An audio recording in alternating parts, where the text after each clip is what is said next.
If you are a small business owner, chances are you have insurance for your business, hopefully. And you might have just gotten it because the landlord requires it because you lease a space, or you need to have it because your bar or restaurant needs a liquor license, so they require liquor liability insurance to get that, things like that. A lot of times business owners don't have a risk management department, so they're the ones in charge of kind of figuring out the insurance. All the coverages match up to what you had before. You hear that, hey, what I had before must be great, we're moving on. Saving some money. Well, what if the coverage you had before wasn't so great? What if you were missing coverage that you thought you might have? I routinely see gaps in coverage. A lot of times I'll do a review, and sometimes I'll even get the prior policy and review that, and the coverage isn't there either, which tells me that a lot of times these agents are just matching up coverages. If you're owning a small business, you don't want to find out what coverages you don't have in the event of a claim, because that's when you're going to find out, and that's where the rubber meets the road.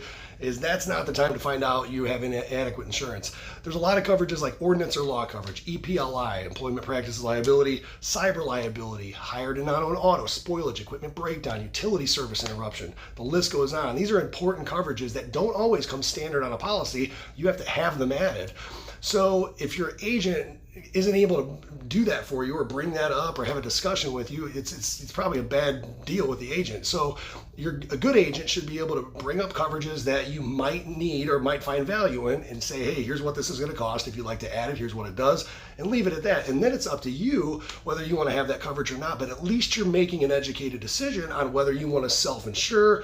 It's a risk management decision. If you don't want to pay for the coverage, at least you know what it is and you're consciously not getting the coverage. That way, if there's a claim, nobody's surprised. You know you don't have the coverage. Hopefully you remember the conversation. And that's how that goes. So it's very important that you have these conversations at some point. Don't just go and price shop, get a better price, and then assume that you're good to go. What if your old policy and the policy before that were all inadequate, and you're just hinging it on that one original policy being good? The same concept applies with home and auto insurance. A lot of people just kind of carry on the coverage they've had for 20 years, assuming that's going to be enough. In a lot of cases, it's not. So again, have the conversation with a good agent. Hopefully your agent is qualified and they can have that conversation with you. It's a really good thing to have. And if you'd like to talk to another agent that's not your agent, then here I am. So anyway, that's all I got for today. Thanks, guys.